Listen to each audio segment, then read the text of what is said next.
Welcome to the Vincast, Australia's only podcast dedicated to the world of wine. If you're a regular listener of the podcast, you may or may not know that I actually create other forms of digital wine communication, including my YouTube channel, Intrepid Wino, or one word. I regularly update the channel with videos under Let's Taste banner, where I just open up a bottle of Australian wine and share my impressions of it without giving it a rating or trying to get too technical about it. But I also have been creating other videos, including chronicling my winemaking experiences this year under the Intrepid Winemaking series. And I've also just posted up the first of a couple of videos about my experiences at the Australian Alternative Varieties Wine Show in Mildura this year. So please do check out the Intrepid Wino YouTube channel. Make sure you subscribe so you can see videos as soon as they become available. And like a couple of videos, maybe leave a comment or two. But I'd love for you to come and check that out. So thank you guys for listening to this episode, and thank you for checking out some of my other content.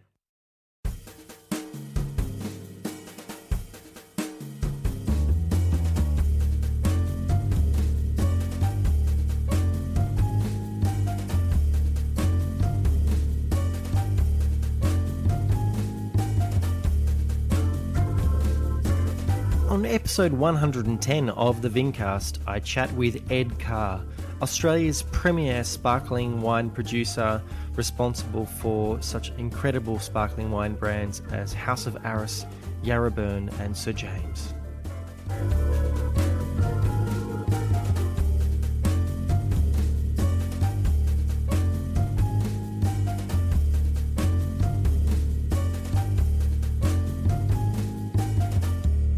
Hello there, Vincasters. Welcome to another episode of the Vincast. My name is James Gasbrook, otherwise known as the Intrepid Wino, and I have had a pretty good run of late, recording episodes with some really incredible people involved in the wine industry in Australia, and also for an upcoming episode, someone from New Zealand. And so, I'm really excited to share some fantastic stories from people who are involved in a really profound way in the wines that you enjoy and love.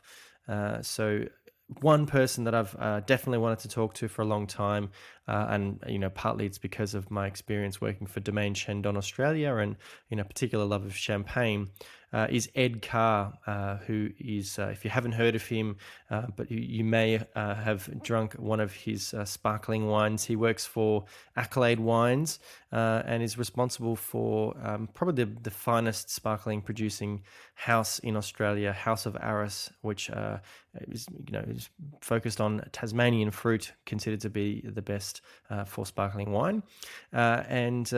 Ed joined me when he was recently in Melbourne. We talked about his background and his philosophies about sparkling wine. So I do hope you enjoy my chat with Ed. If you do, please stick around to the end so you can find out how to get in touch with both of us. But until then, I'll see you on the other side.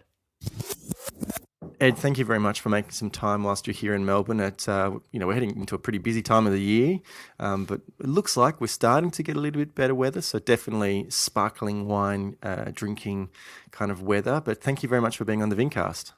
Oh, that's fine. Thanks, James. It's good to be here. The sun's out. It's always nice. South Australia had a bit of a storm last week, so it was pretty harsh from what I hear. So it's nice to see some clear skies.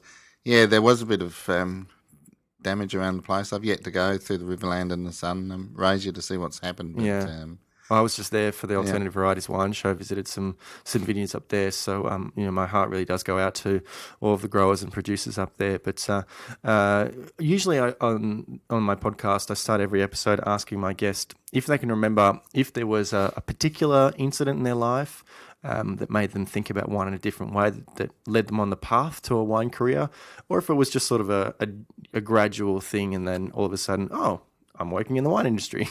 Yeah, mine was more of a gradual thing for sure. I have a degree in chemistry and microbiology, and I started in the dairy industry for a while. This is ancient history, I must add.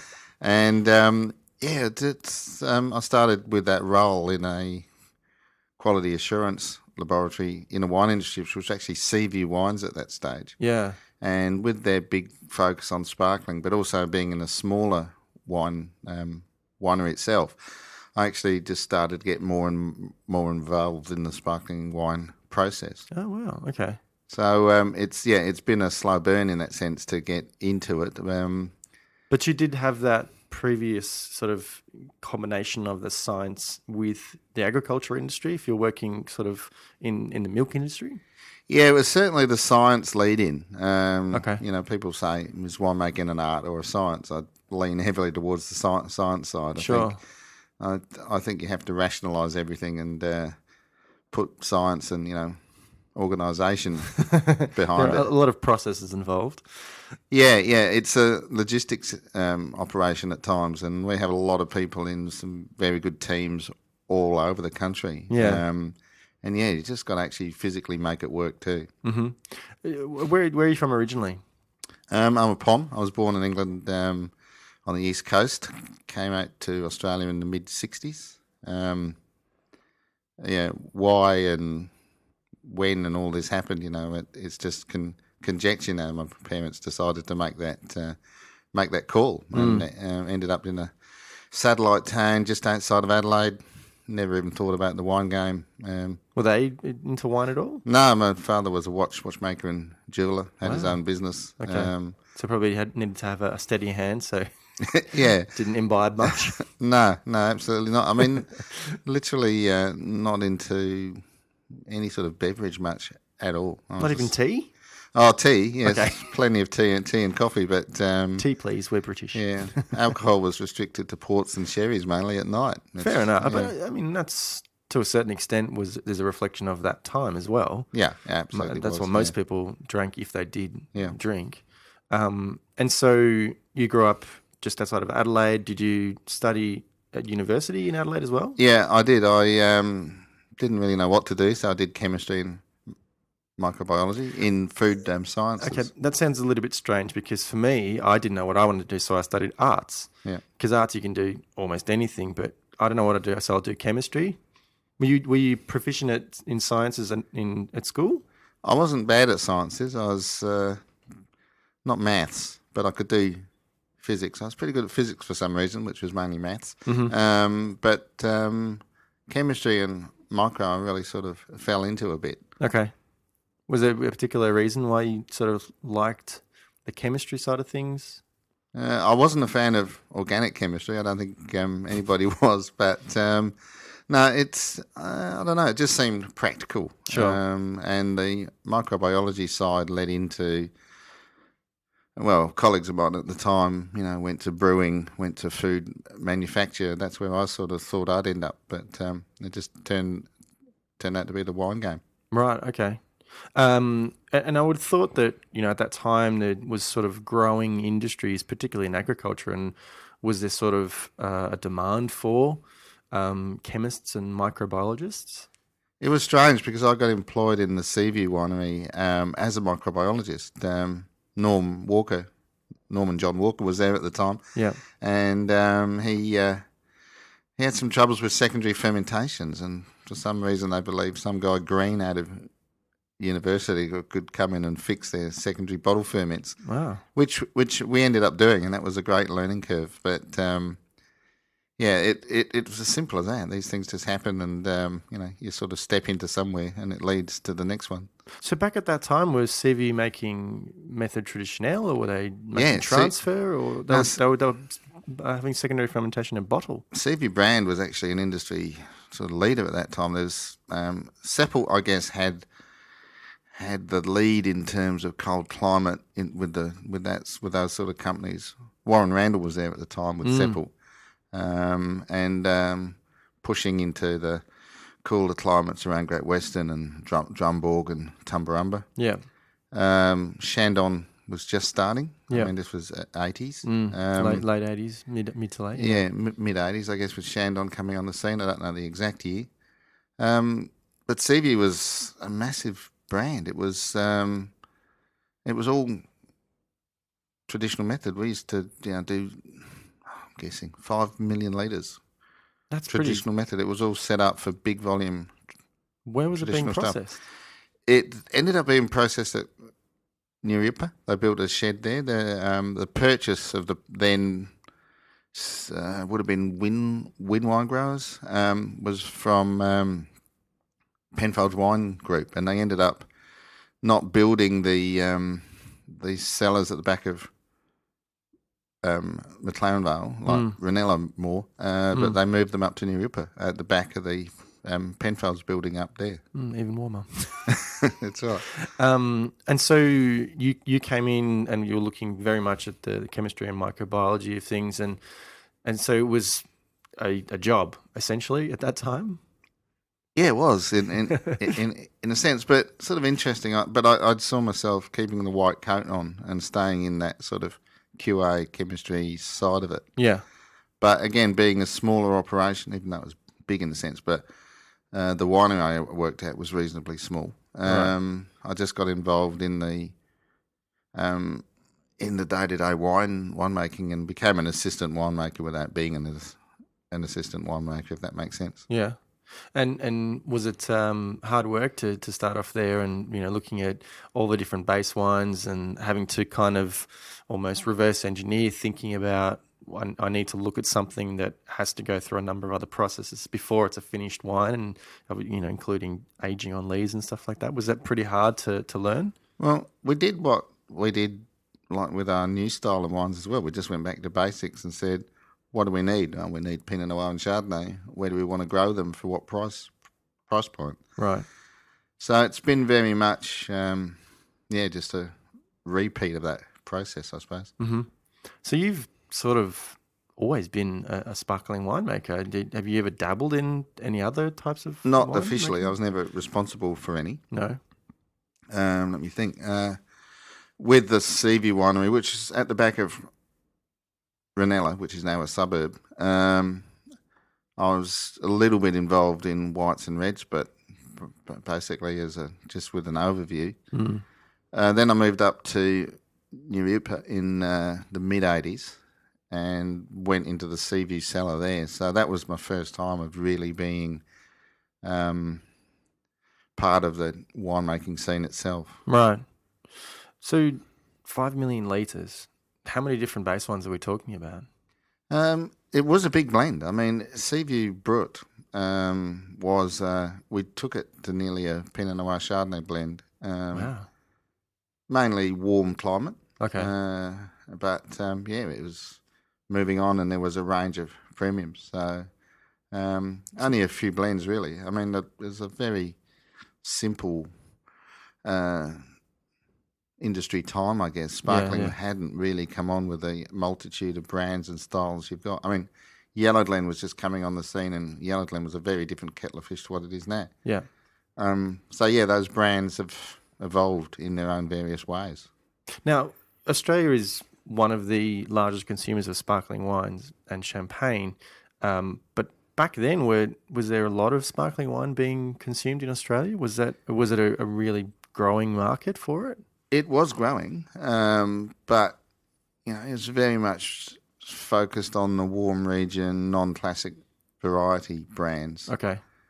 Seaview being one of them in those early days. Right. I'm talking a lot about Seaview. I should change, but there was other brands. There was Several Great Western, Lindemann, Imperata. This is going back to ancient times, but they were very commercial, mainly non-classic variety wines. It was just the start of the focus, and I guess that's what I thought was exciting about the sparkling wine industry. It hadn't evolved as much as red and white table wines had done. Interesting.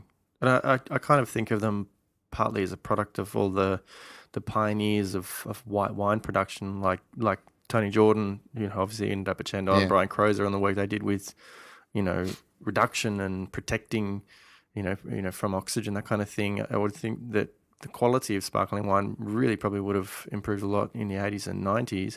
Do you know what the proportion was back then as far as the different methods of sparkling wine production? Transfer was huge part of the bottle ferment. There wasn't a lot of traditional method, only in the very small volumes. Yeah. So a huge amount was transfer, because even things like Several Great Western was transfer method. It was all bottle fermented. See, that seems like double handling to me. Well, they're know trying to why. make the best of not such a good resource, I suppose. But Sure. it was the industry at the time. Okay. With a lot of people. I mean, Shandon made the lead in cold climate in this state, I guess. I don't think I'm doing anybody else a disservice. Andrew Perry was looking at Tasmania very closely. Jantz, Rotorua, Heemskirk thing had started. Warren Randall was doing a lot of good work with Seppelt, and he, sort of put Tumbarumba on the map, I think. Mm-hmm. It was all starting to happen. Mm. So, where did you head to after Seaview, and were you sort of thinking about bigger and better things? Seaview was ticking along really nicely. It was the Seaview Killawarra brand. And Killawarra, that's a brand I haven't heard yeah, that's right. These things come out of the woodwork, don't they? And then, there was another merger, and I'm not sure which way the money went, but Seppelt became part of that group. Mm-hmm. And then this classic decision of where are you going to make all these wines, and it ended up that everything sparkling was moved to Great Western. Yes. And that was I left just before that happened. So December 93, I left that group, and Tim James and Peter Dawson offered me a job at Hardy's. Yeah. Okay. And said we have Sir James only. It's the brand's screaming along. We can't make enough of it, but we also want to diversify our sparkling and become have a greater part of that market share. So at that time, what sort of sparkling brands were under the Hardy's kind of portfolio? Sir James is the main one, right? And that was an immense success. It was Tom. I was sorry. I have to say, I always liked that brand name. When I started my career at Liquorland, I always liked to say, Sir James. Yeah. Well, I just came in when it was just absolutely booming, and the sales were 10 times their initial forecast. So wow, we were really pushed to find the stock. So sparkling wine was sort of booming in the 90s. Yeah, that was one of the big brands, bottle ferment. So where was Sir James being produced at that time?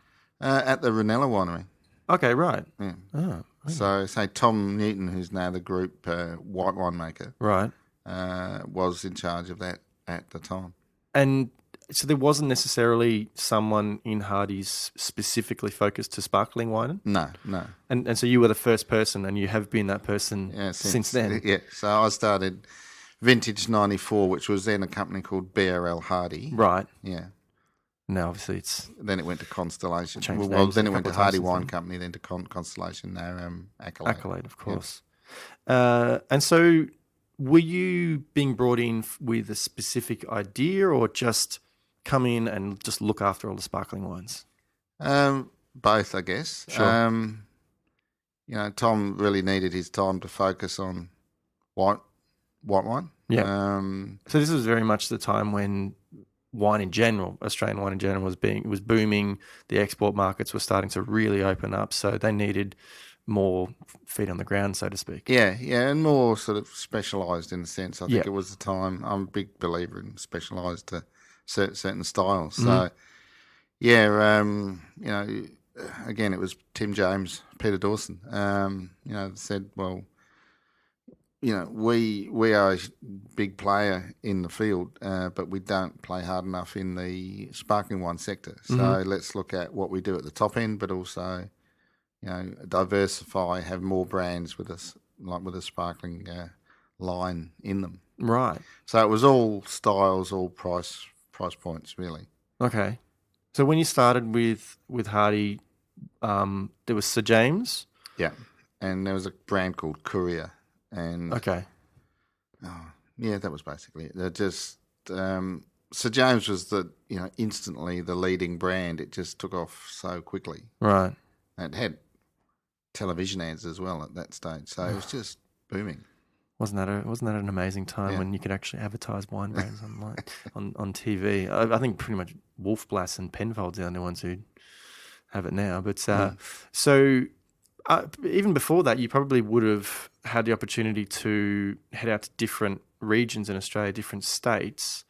and you started to look a lot more at the cooler climate. There was a lot more understanding about the benefits of cool climate, great production for sparkling wines. Yeah, certainly. Even back in the Penfolds Group days, I did my first trip to Tasmania in '88. Right. And I only looked at this recently, but back at that time, there was only like 46 hectares of vines in Tas. Yeah. Like, that's just unbelievable. Not surprising. It was hard to find them. Yeah.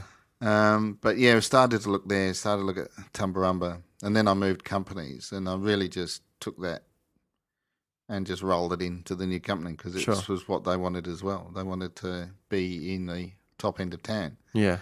So we looked at Adelaide Hills, Tumbarumba, Yarra Valley, because they already owned the Yarraburn vineyards. But there was no Yarraburn sparkling wine? No, well, they didn't own the vineyard. They actually owned the Hoddle Creek vineyard, Hoddles Creek, which was an independent grower, which they bought. And then pretty soon after I started, they bought the Yarraburn brand off David Fife. Mm-hmm. And that was the start of the Yarraburn brand. Right, okay. It's one of I think that was the first winery I visited. Anyway. Yeah, it was actually the first winery to make sparkling, I believe, in the Yarra Valley. So, that's become a very successful, strong brand for us. Yeah. I sold heaps of it when I was at Liquorland. And so, and very much the focus was on growing Pinot Noir and Chardonnay as much as possible. In cool regions, yeah. And even in the Riverland, we planted, Chardonnay was there by the bucket load because the table wine demand on Chardonnay, but there wasn't much Pinot Noir planted. So we planted a lot of hectares with growers to support even a brand like Omni. To push the commercial end of the sparkling sector into the right varieties, at least. Yeah. You couldn't make cold climate fruit at that price point, but the warmer regions did support those sort of styles as well. Now, I would hope that most of my listeners, if not all of them, would be very familiar with, very high quality sparkling wine production, growing Pinot Noir, Chardonnay, perhaps Pinot Meunier in cooler climates, secondary fermentation in bottle, lees aging for an extended period of time, disgorging, all that sort of stuff. You don't need to explain that kind of thing. Hopefully they will understand it. But as far as the production for very large volume and sort of lower price point sparkling wines, how do you approach that kind of? Because I can imagine that is an extremely difficult task to maintain, as much quality as possible, but make sure you're hitting that kind of price point. And, as I think you said before we started recording, with a lot of time, it's about brand rather than about regionality. So how did you approach that kind of task? With the same winemaking philosophy, really, that you've got to identify the critical pathways, all the steps in there, and just attention to detail. We do it now. Like we'll start our warm climate harvest probably. It's getting earlier every year, but late January, early February, and that'll be at the Stanley Winery at Mildura. Yeah. But basic fundamentals of winemaking, machine harvesting at night to try and get the coolest fruit possible. Looking after the juices in terms of controlled oxidation, getting them chilled very quickly. Work on finings of the juice to get it, back to the colour and tannin levels that we want. Mm-hmm. Everything's done in very big numbers, but still the fundamentals are the same. Right, okay. Getting it, because we're a big malolactic fermentation house across most of the styles, so, getting it through primary ferment, getting it through malo, getting it into blends very quickly. Yeah. And then it's all, it's not all, but it's predominantly Charmat method, so bulk fermentation. Right. So we can have a vintage wine out by the middle of that current vintage year. Wow. And what sort of yields are we talking about, say, per hectare of these kind of vineyards?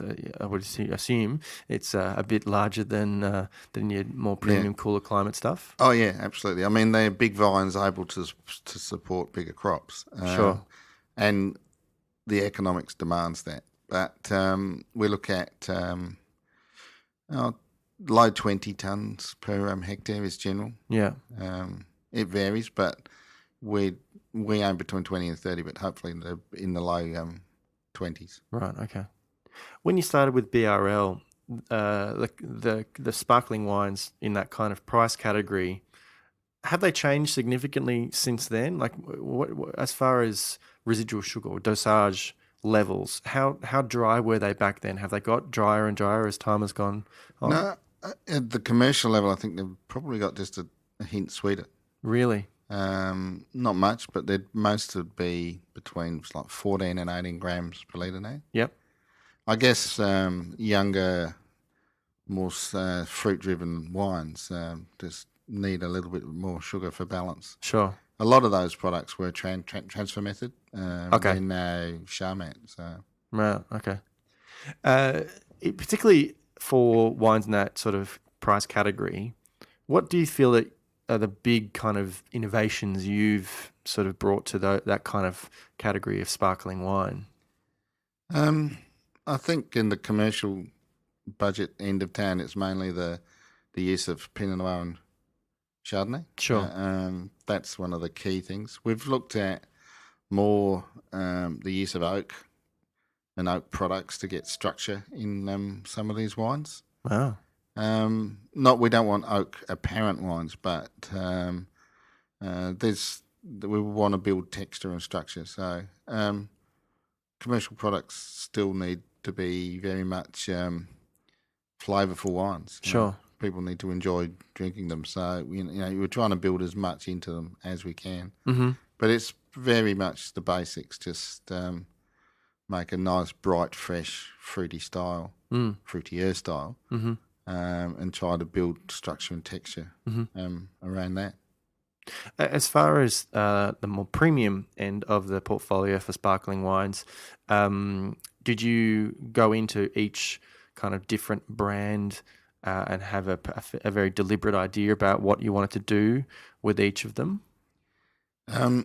Each brand was based on regionality. So Yarraburn, we did have a Starved Dog Lane Adelaide Hills brand, which doesn't have a sparkling anymore. But it was all based on regionality. We had a Horton sparkling from Pemberton.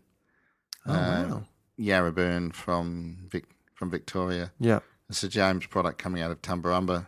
And, of course, what eventually became Arras out of Tasmania. Yeah.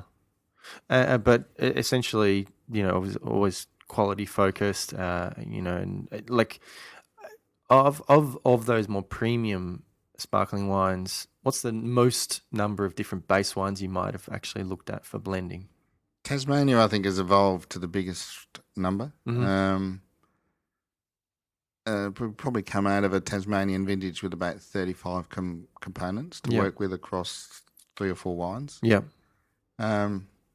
Sometimes the bigger blends are easy. The more cuvées you have to blend from, they just roll into each other. They're sort of complementary because we actually go into vintage with a plan that every vineyard patch we have a perceived end use for it. Right. So it's all planned in that sense, but we try and keep, and this is across the range, try and keep as much separate as we can so that when it comes to blending, we've got as many options as possible. Sure. But to focus back on Tasmania and Arras and Bay of Fires again, to a lesser degree, it's all about keeping our premium options separate, identifying the good parcels that we think have opportunities for the smaller blends, just so we can blend after vintage down to 1 or 2% blending levels. Right.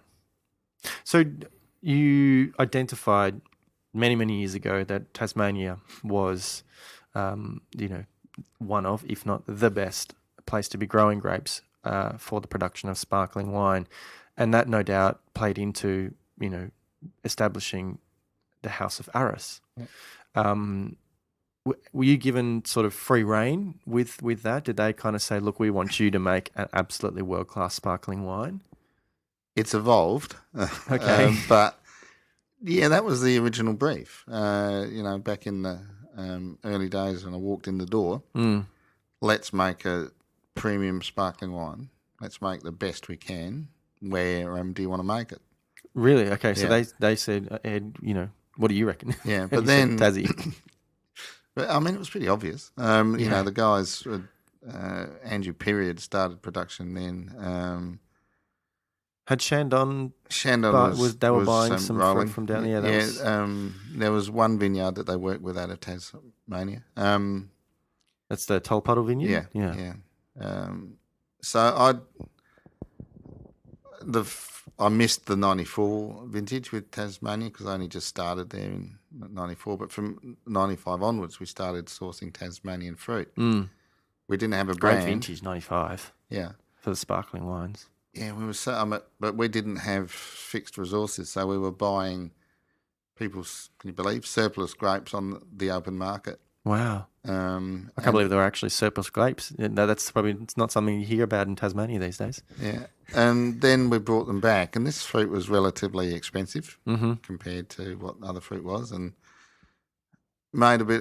took some juice back, and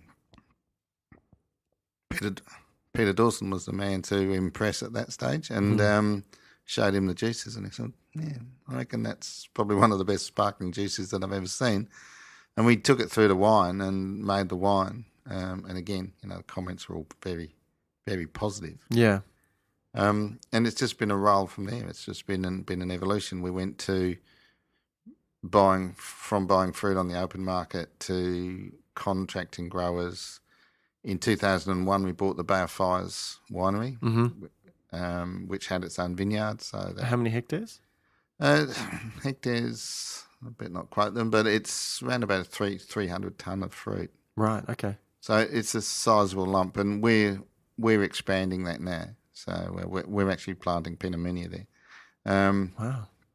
Oh, it's a very cold site, and it suits Pinot Meunier, and Sure. we don't have enough Pinot Meunier for what we want to do. Yeah. So yeah, it's a buy on the open market, grow our own fruit, contract growers, and lease vineyards if we have the opportunity. Sure. So we're trying every way we can to expand our Tasmanian resource in a very competitive market. Yeah. As far as the production of the wine itself, the winemaking, what do you do different with Arras compared to some of the other more premium brands within the Accolade portfolio? How do you kind of try to add more value to that wine in particular?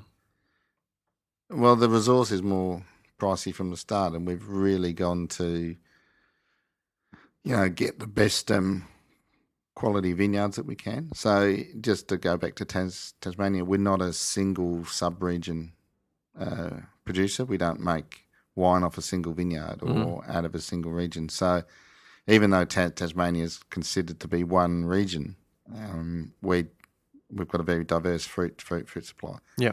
So Pipers River, Tamar, East Coast, Coal River, Derwent, and a little bit from the Huon.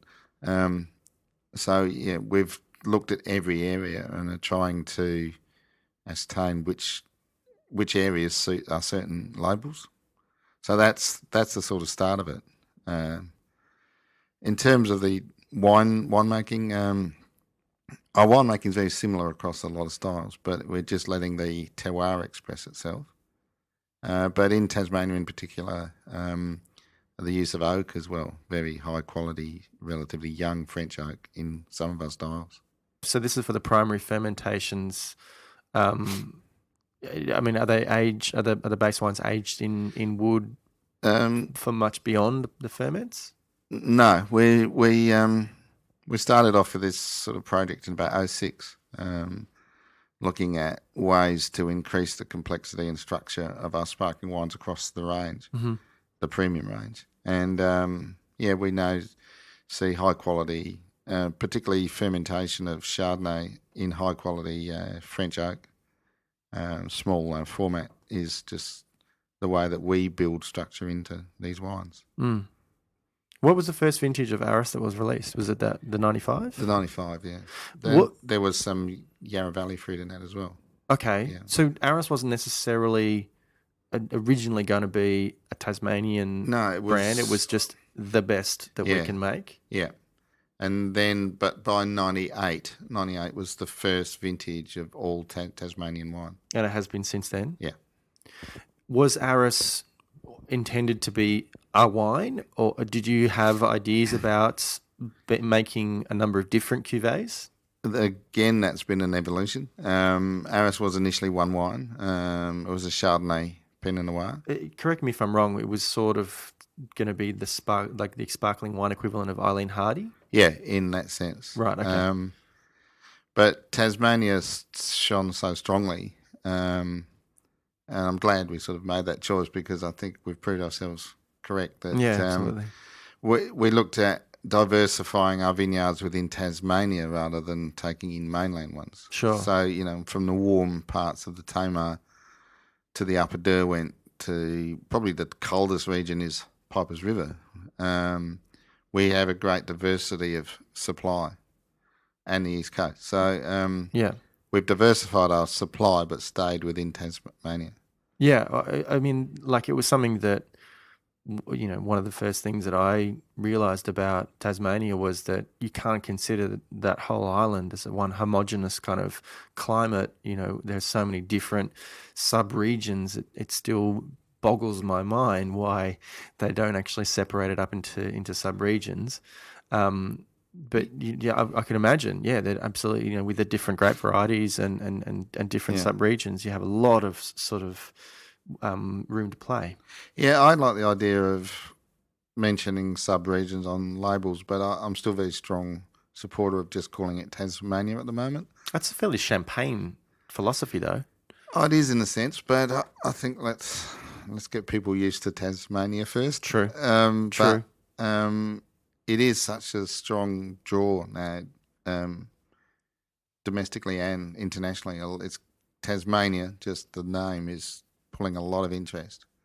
So I like the idea of just promoting Tasmanian wine at this point. Fair enough, and particularly for it being cool climate, for sparkling wine, Tasmania has such a strong brand recognition, I think now. Yeah.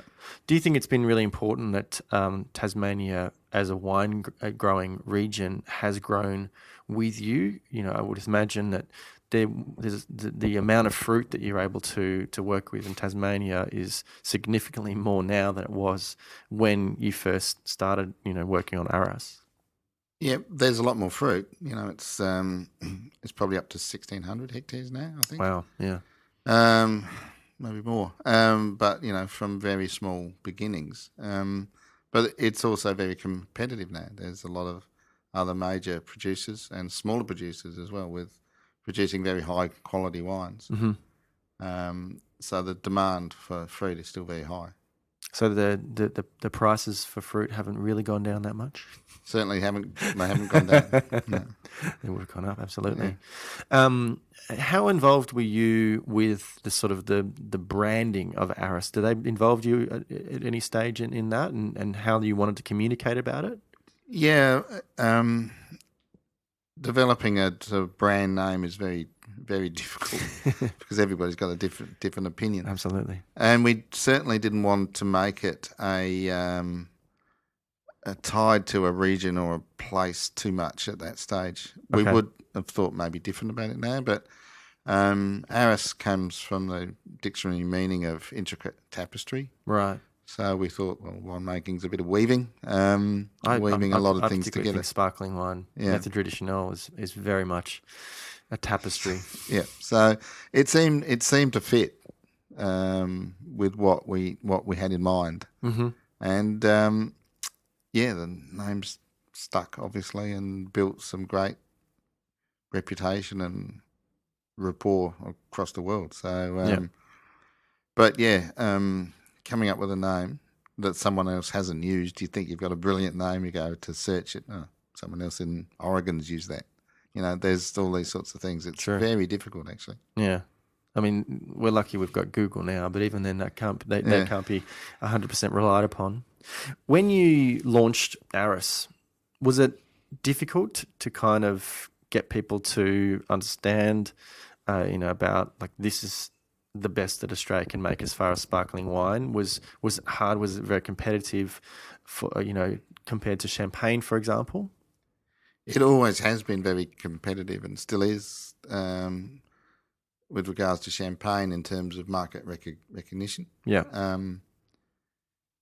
Champagne has a very long history of producing some very good wines, also producing some not so good wines too, I suppose. True. But like any region, and generally price is an indication of the quality. Okay. Yeah, it hasn't been easy for not just for us, but for the premium sparkling winemakers in general to build a market confidence in their product at the higher price points. Yeah. When Arras was first launched, I would assume it would have been 50 plus. Yeah, it was around about that mark. The vintage, we had one wine which was called a Chardonnay Pinot Noir. Okay. That label evolved into what's now called the Grand Vintage. Mm-hmm. Yeah, that was, again, this has changed over time. That was a 4-year-old wine, which we thought was a long, long time. And we released that late 99. Mm-hmm. We know the Grand Vintage is a minimum 7 years on lease. Yeah. Because as we built confidence with the style, we realised that age was going to be such a critical part of making this style unique and world quality. Yeah. That we now have, the range of wines with the traditional method wines starting at a minimum of 4 years on lease, and then 7, 8, 10, which has taken it into an entirely different spectrum and price points as well. When was that first vintage released? Late 99. 99. Just for the millennium. Yeah, okay. I guess timing probably helped. It was still, in that kind of boom period for Australian wine. But also, was Arras intended for any export markets as well? There's a tiny amount exported now, but we've always been very tight on volume. So Sure. And building that resource for a product which is on lease for 7 years, takes you a while. So we have growth plans, but at the moment the domestic market demands most of the production with very small amounts going overseas. Yeah. So, being Australia's most celebrated sparkling winemaker, winning lots of trophies and stuff like that, have you had the opportunity much to spend time in Champagne, and do you have particular houses that you prefer their style above others? I've spent very little time in Champagne actually, but too busy working. Yeah, but I do appreciate the wines. I have some certain favourites. But what I like about Champagne in particular is that there's a lot of very good wines done in very different styles. Mm-hmm. And I think Tasmania's achieved that now. If you look at the larger brands across Tasmania, people have, matured in the sense that everybody's got their own style now. Okay. And very high quality wines at very different styles. And that's what's really strong about the Tasmanian market now. Mm-hmm. We've learnt a lot in a very short space of time. So if you buy competitor to us brands, you're still getting very good wines, but in a very different style and consistent style. How has Arras, as far as product range, evolved? Like, how many different wines are there that are released under the Arras brand? We have. We started with one. We've now 5 traditional method wines. Okay. We now have the Brut, which is a multi-vintage, and then the Grand Vintage and the Rosé and the Blanc de Blanc and the late Disgorge vintage. How many years is that on lease? The late Disgorge vintage, minimum 10. Far out. I suppose it would have been really important because obviously it takes time to actually build a library. Like fortified wine production, you have to be putting vintages down and sitting them on lees. Was that a really difficult thing to convince the higher ups? Yeah, but it's sort of earned its keep. You've got to have credibility, and I think the credibility's come from the show results, from the peer reviews, just from the media in general, and so we've built confidence. Like the first LD was the 98. We kept some back in a museum just because we wanted to see how it goes, and it got to like 8 years old, and we think, oh, it's still looking better every year. Go to marketing and say, what do you think of an LD? Like, we've never thought of that concept, and let's give it a crack. I mean, it was pretty simple back in those days compared to what it is now, but it was just getting evidence of how these wines perform with age. Yeah. Last year, we re-released the 98 as our 20th anniversary wine. That was like 16 years on lees. Yeah. And it's bright as a button, and that sort of takes us to the next thing. What are we going to do with museum releases of wines of that age? So it's been, I say, just a constant evolution step by step, but we're very happy with where the age of wine is now. So I guess the Arras brand is unique in the sense that the whole range is aged for a very long period of time. Yeah. To global sort of standards. Sure. You can't just use the champagne minimum of vintage wine 3 years on lees, because no one in Champagne releases vintage wines at 3 years old. They're all 7 or 8 years old. To be fair, though, they have huge cellars, and they've got lots of wine in previous vintages they can rely upon. I mean, their reserve stocks are incredible. Yeah, absolutely, for their non-vintage wines and, for things like Krug, whatever.